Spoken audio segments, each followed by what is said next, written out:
Okay, welcome everyone. My name is Dr. David Atkinson and I'm here to present to you a cornerstone of strategic management theory. One of the core principles of strategy and the very underpinning principle of strategy is something called the competitive advantage. Now, a competitive advantage seems like a complex word, but it's really simple. All a competitive advantage means is that an organization does something or has something that allows it to outperform the competition. And in that, what that means is they are able to get better profits, better sales, or better market share. That's the traditional sense of competitive advantage, but we have moved on since that was introduced a long time ago in strategic management theory. We now talk about the triple bottom line, which is all to do with advantages in terms of CO2 emissions or the usage of water. So it doesn't matter what the variable is, but you're trying to outperform the competition. And even if you're a charity, you're talking about donations and trying to get more donations than your next door competing charity. So it's very important that we see that we're trying to outperform someone next door to us. Now, because competitive advantage is such a cornerstone of strategy and the practice of strategy, there's practitioners and academics all over the world trying to work out how to achieve a competitive advantage. And this is really difficult, and there are many schools of thought academically and practically. One of the holy grail in strategy is something called a sustainable competitive advantage, which is all to do with trying to gain a competitive advantage forever or for a very long time. So that means trying to have better sales, better profits, or better market share than your competitors for forever. However, it is the holy grail, and for decades and decades, and I should think for a lot more time, we'll be trying to work out how we achieve that sustainability. And there is questions of whether a sustainable competitive advantage actually does exist. One of the schools of thought that exists in terms of how we achieve a competitive advantage is called the positioning school. And the positioning school was introduced by an academic from Harvard Business School called Michael Porter. And Michael Porter had a theory called Porter's generic strategies. And Porter, from his research and thinking and experience from industry in strategy, in the field of strategy, saw that 9 times out of 10, or a lot of times in any industry, there are certain positions for a company to occupy that allows them to gain a competitive advantage. Now, what do we mean by positioning? Positioning is all about the perception from the consumer's point of view, how you think about a brand or an organization. So it's the position in the mind of the consumer that draws the consumer to the brand or the organization or its products, or pushes them away. Now, as I said, that Porter says that there are several kind of fixed positions that tend to do really well in gaining a competitive advantage in many industries. The first position is the cost leadership position. And this is where a company tries to outperform on price in terms of its products and services against the competition. So examples in the UK tend to be Ryanair, Poundland, EasyJet, Primark. These are organisations that will undercut the competition and tell consumers constantly that price is what they're all about. For example, Ryanair will advertise flights for €9.99, so cheap that it draws people to them. So that's the cost leadership position. And you'll see this, although this theory is fairly a few years old, quite a few decades old, if you look at the internet, you look at digital marketing, these price comparison sites in terms of where you can compare your insurance, where you can compare the price of all sorts of products and services online, what you tend to find is that people choose the product at the top of the list, which is the cheapest. And that is clearly cost leadership in Porter's world. One of the organizations in the kind of car market that does this is Dacia Motors, which is a Romanian car company. And they undercut the competition around Europe, trying to sell the cheapest car within many countries. And in Britain, they sell a brand new car for around about £7,000, which is very cheap. And they are growing because of it. And the way they do this is they tend to globally source and manufacture. And so instead of making cars in Romania, they make these cars and cut costs with labor and various other costs by making these things in Morocco. That gets the price down, which makes them more competitive, and they can occupy the cost leadership position. The second position that Porter talks about is differentiation. Now, this is a simple one. Porter says that if you're different and you stand out from the crowd, you also gain a competitive advantage. But it's no point being randomly different. How you're different has to be wanted by the market. So consumers, again, are really important in this level of differentiation. But examples of differentiation, for example, the Fiat cars from Italy. Part of their competitive advantage is all about the country of origin effect, that they inspire consumers and show their Italian origins in terms of design and style. And that country of origin effect, that Italian culture that comes into the Fiat 500 or many of its models, gives them an element of differentiation. Whereas bigger brands, slightly bigger brands like Volkswagen from Germany, emphasis on quality and engineering reliability. This again gives them a level of differentiation. So it doesn't matter how you're different, as long as you're different from the competition, you're able to achieve that level of differentiation. So there's no point saying that you're Italian, but actually you're not Italian and you are from Russia, and people see through that. So there has to be a genuine level through this. But being different and that level of differentiation being wanted by the market is really, really important. Now, the final one that Porter talks about is focus. And this is almost kind of like a niche market or a niche marketing strategy. This is where organizations focus on a very small number of consumers which tend to be fairly wealthy and have quite a unique need. So an example in the car market would be Ferrari, for example. So Ferrari is virtually a road-going race car, and it's very expensive. So they'll sell just thousands a year, where people like Fiat and Ford will sell millions a year. So small scale, but very niche and very specialist. And that's the focus position that Porter says that also does very well. Now, Porter has a slightly more extended model, which we don't see very often. This is a 2x2 matrix. So you'll see on the slide that we have a 2x2 matrix, and this breaks down focus into two. So I talked about focus being the niche, where you focus on small groups of consumers with a very specialist need, which tend to be very wealthy, like Ferrari, like Lamborghini, like Bentley Motors. But actually Porter, in his original work, in the 2x2 matrix that you'll see on the slide, tends to break down focus into two variables. So there's focus cost leadership and there's focus differentiation. Focus differentiation in the traditional model is Ferrari and Bentley. These are very different but very niche and specialist products. But then Porter had focus cost leadership. Now, the reason why we don't see focus cost leadership so much is because there's a problem with it. To achieve focus cost leadership, what you need to be is very cheap, but you're focusing on a small number of consumers. Now, the problem with that is, to be cheap, generally you need economies of scale. You need to bring down the price by buying in bulk. And when you're being focused, remember that you're focusing on a very small number of consumers. It's very difficult to get that economies of scale. Now, it is achievable in different buying and purchasing strategies. So companies, for example, in the supermarket industry can't buy in bulk from Coca-Cola, but they can pitch up to Coca-Cola when all the other retailers have bought their Coke and there's a few thousand cans of Coke left over, which is getting close to the sell-by date. These they can get a very cheap price, and they can get those in the store. That makes it a very difficult strategy to follow, and as a result, it might not work very well. So that's where the difficulty comes in focus cost leadership.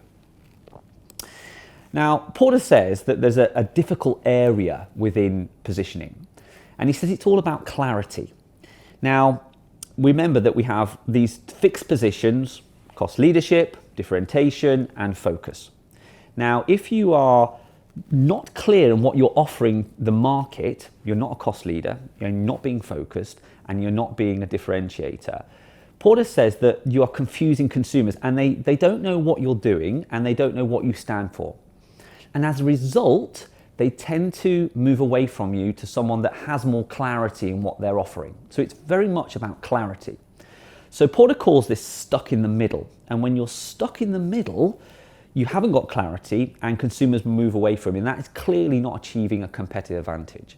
And a good example of this is a car company called Proton from Malaysia, which is actually in Malaysia a huge car company selling thousands, if not millions of cars per year, and in many other countries in the world. But when they came to Europe and came to the UK specifically, Proton had troubled times. The reason for this is they were trying to be a cost leader. They were trying to sell a car for £6,000-7,000. They were trying to undercut the competition and be a cost leader. They were trying to be different because Proton is actually a very rich company back in Malaysia. So they actually at some point bought a sports car company called Lotus. And someone had the great idea of taking a Lotus, a sports car suspension, and putting it on a very cheap car for £6,000-7,000.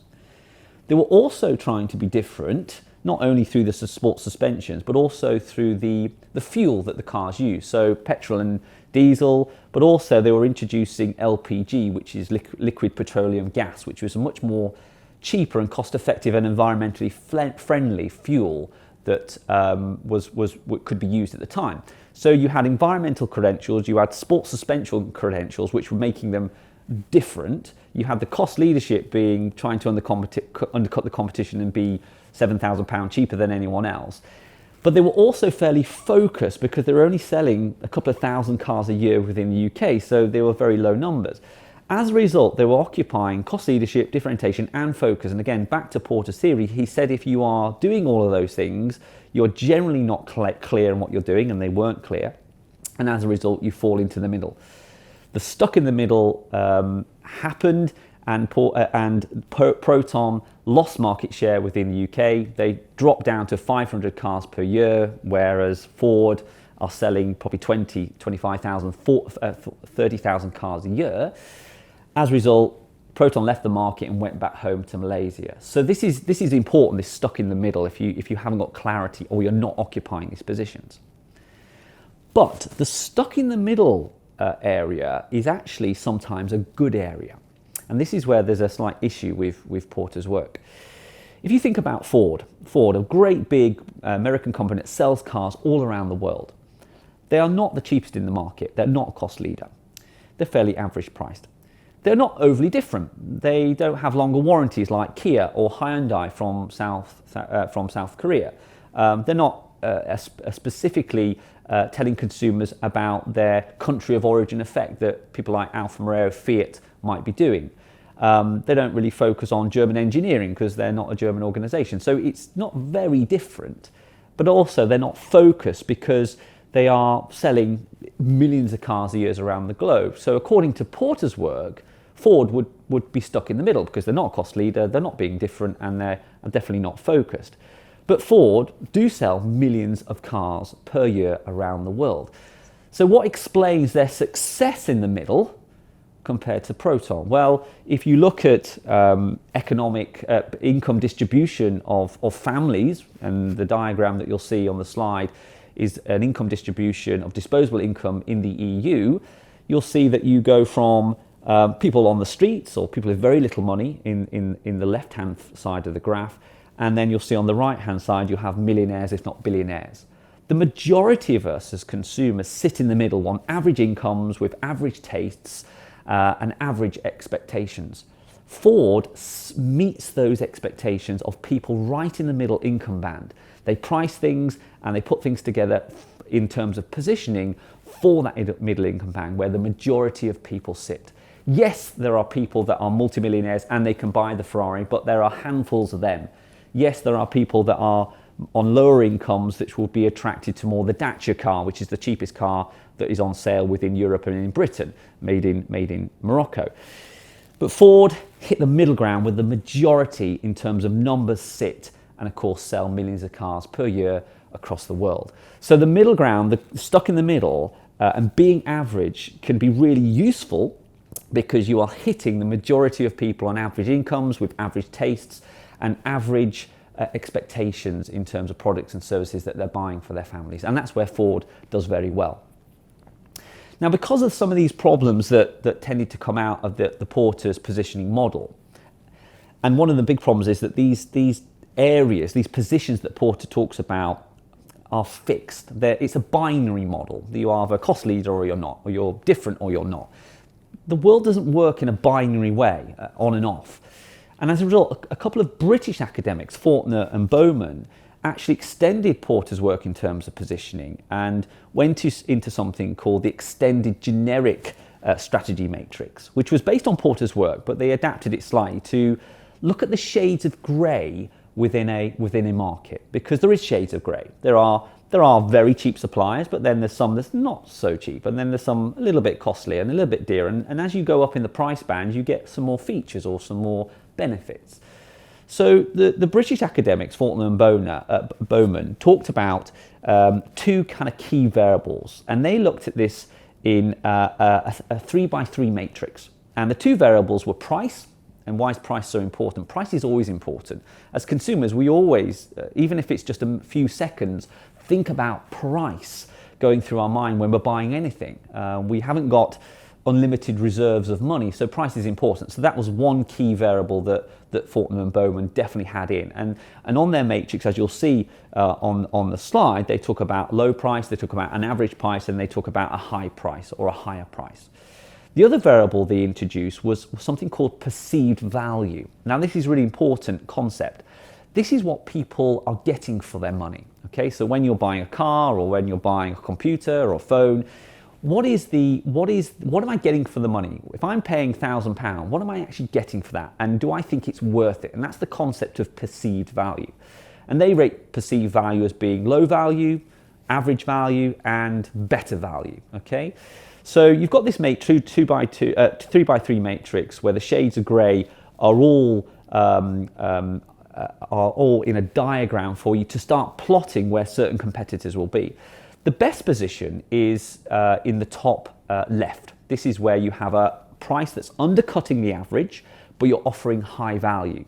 Car companies like Skoda from Czechoslovakia, which is owned by Volkswagen now, and Kia, which has been the fastest growing car company in Europe, originally from South Korea, have undercut the average. They've undercut Ford, they've undercut these manufacturers in the middle ground. They undercut them on price, but they offer more features: alloy wheels, electric windows, bigger warranties. These are better products, and I'm getting more for my money than the average. And as a result, it draws consumers to them and they grow in market share. They are said to gain the competitive advantage.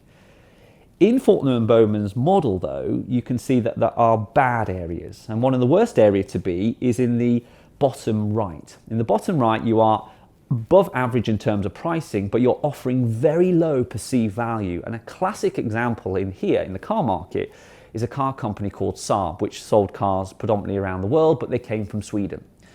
Now, the Saab brand was taken over by an American company called General Motors.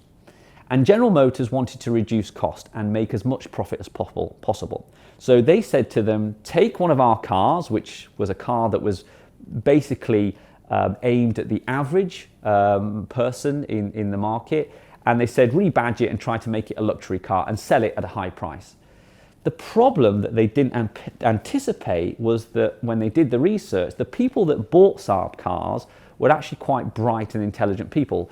Saab as a brand had the most architects, the most doctors and PhD qualified consumers than any other car brand. And as a result, these bright people realized that the Saab they were buying was just a rebadged and reskinned General Motors car that was generally priced much lower elsewhere in the UK and other markets. And as a result, they saw low value in that. They just thought they weren't getting the value for the money they were buying, and they migrated away. And as a result, Saab started to decline in sales, and as a result, they went bankrupt in the end. So there's classic tales in here where perceived value versus the price that you're charging and what you're offering, and how consumers perceive what they're getting for their money can dictate strongly how you gain a competitive advantage, or you can lose the organization completely and they go bust and disappear. I hope you've enjoyed that. That was a quick lesson in terms of competitive advantage, the positioning school, and moving into Fortner and Bowman's extended strategy matrix. I hope you enjoy it, and thank you very much for listening.